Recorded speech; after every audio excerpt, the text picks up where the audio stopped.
Welcome back to my channel. I'm Danielle from Danielle's Books, and today I brought a special guest.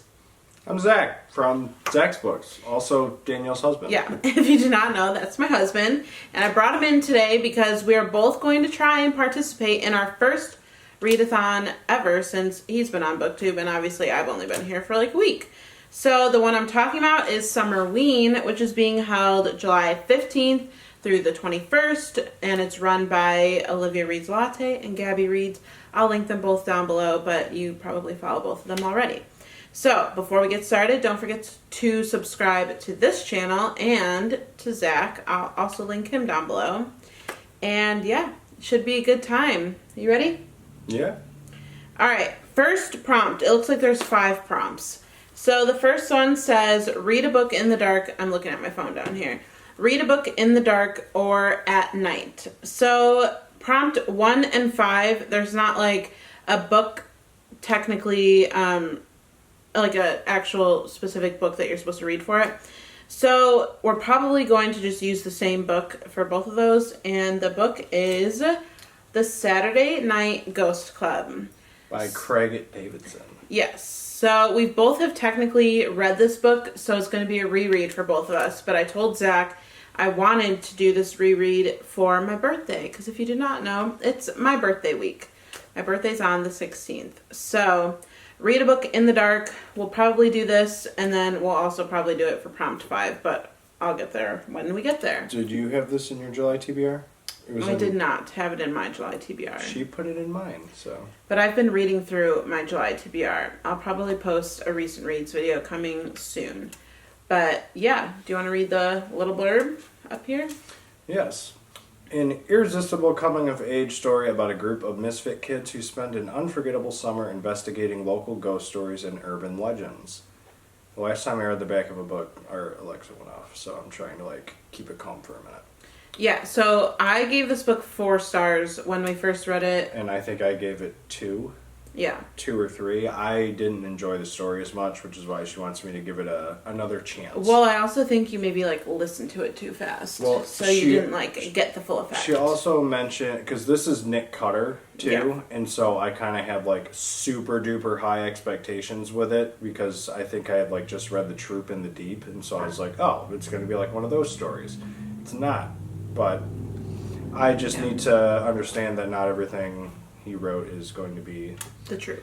Yeah, basically. So, gonna give us another chance, and we're gonna do it for Summerween. And this is one of my favorite book covers. I just love it so much. So, there is prompt 1. Prompt number 2. I'm actually gonna have a couple selections for each of these, by the way. So number 2 is read a book with Halloween colors on the cover. So I have 2 books, like I said.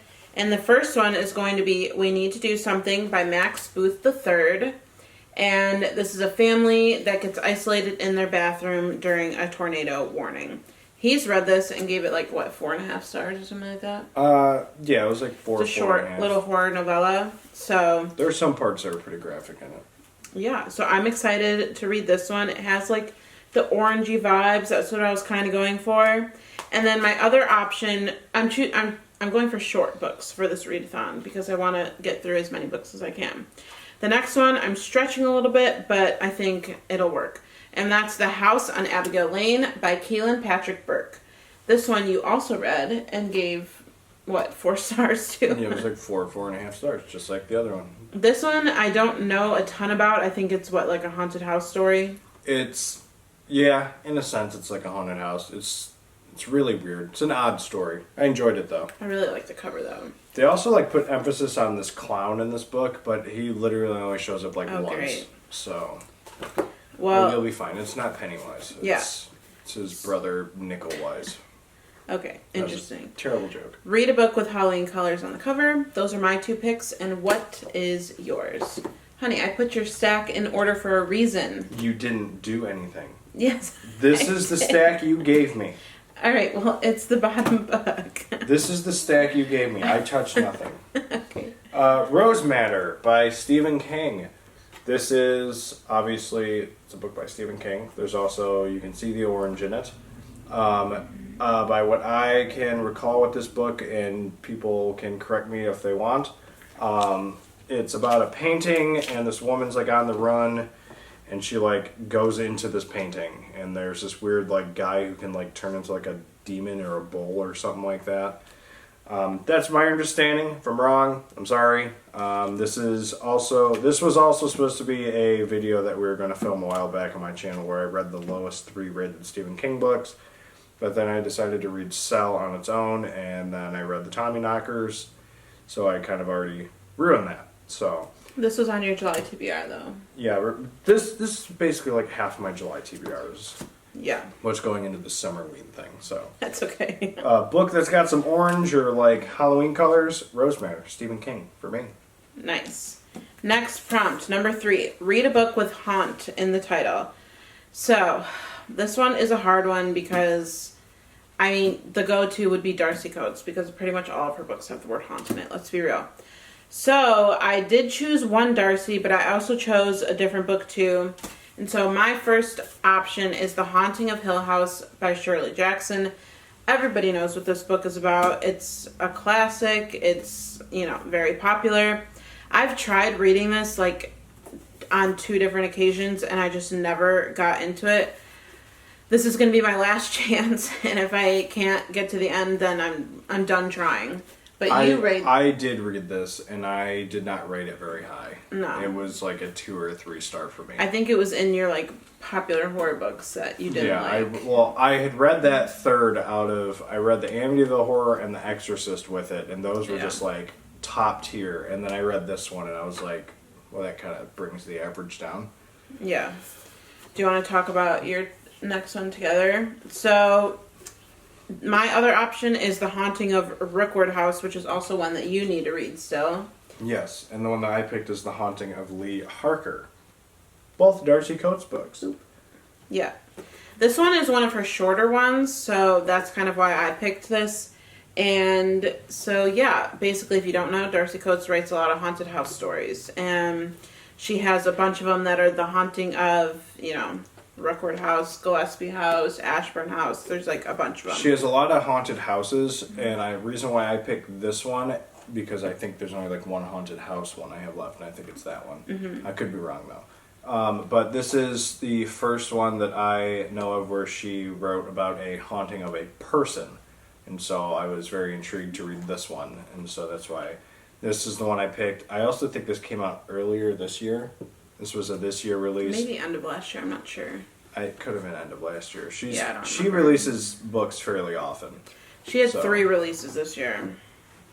I think it's From Below, The Raven is Dead. Oh yeah, and then Gallows Hill is the other one. And then she also has got the 3rd Gravekeeper book this year too. Oh, I don't know. It's another something dead, I think. I don't remember, but the cover's purple and it looks pretty cool. So there you have our 2 Darcy Coates books for the haunting or haunt topic. Read a book with haunt in the title. Of course. Okay. Number 4, read a slasher. And again, I have 2 books that Zach has read already that I need to get to. If you did not know, I think I mentioned this in a different video. I'm still like new to horror. I've always been a thriller reader, but I'm, diving in slowly to horror. And so my 2 options for read a slasher are Camp Slaughter. So this is about a camp. A bunch of college kids go to the camp and people die. That's what I have taken away from it.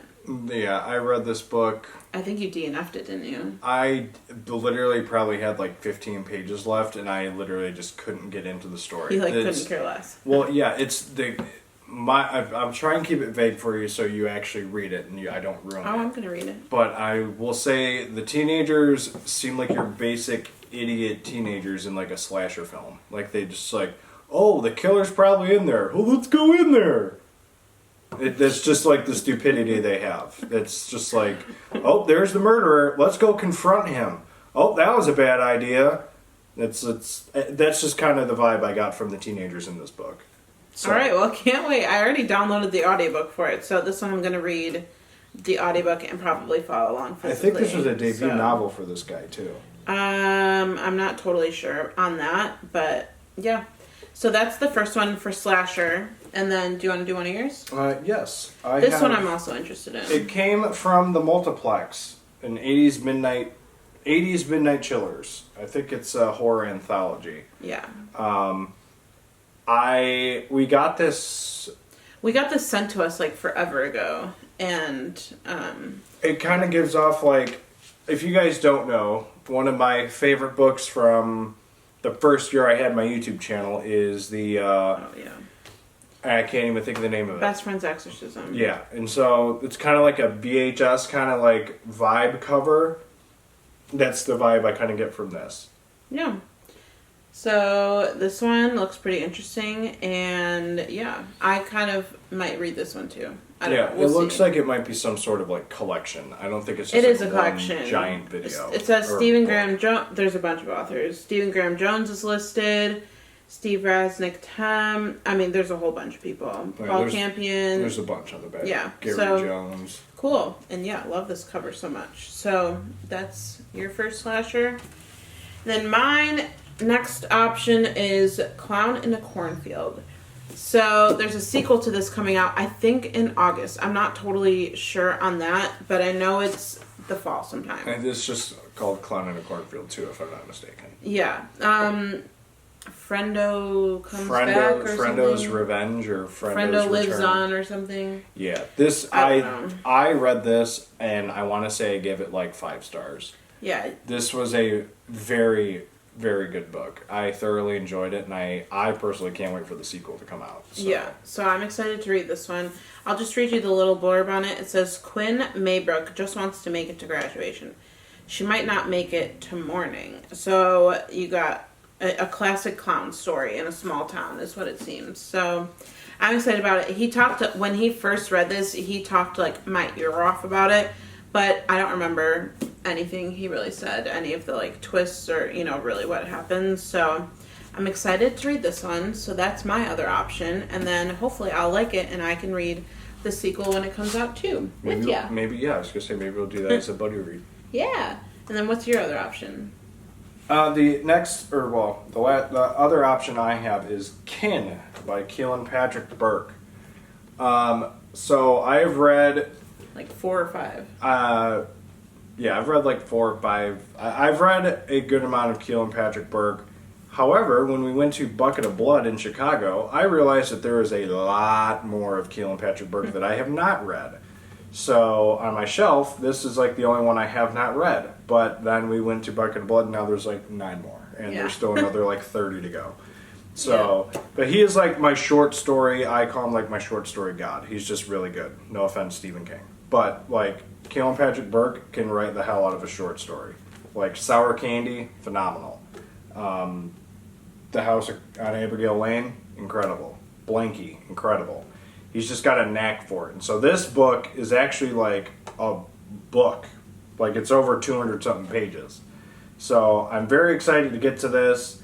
I don't know a whole lot about it. That's kind of the vibe I went into reading Keelan Patrick Burke after Sour Candy. I didn't want to know a lot about what I was getting myself into with him. But that's just the kind of reader I am. So if you want to, I think we'll have these books posted down below if you are intrigued with them.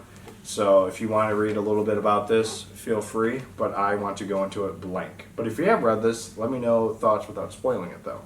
Yeah.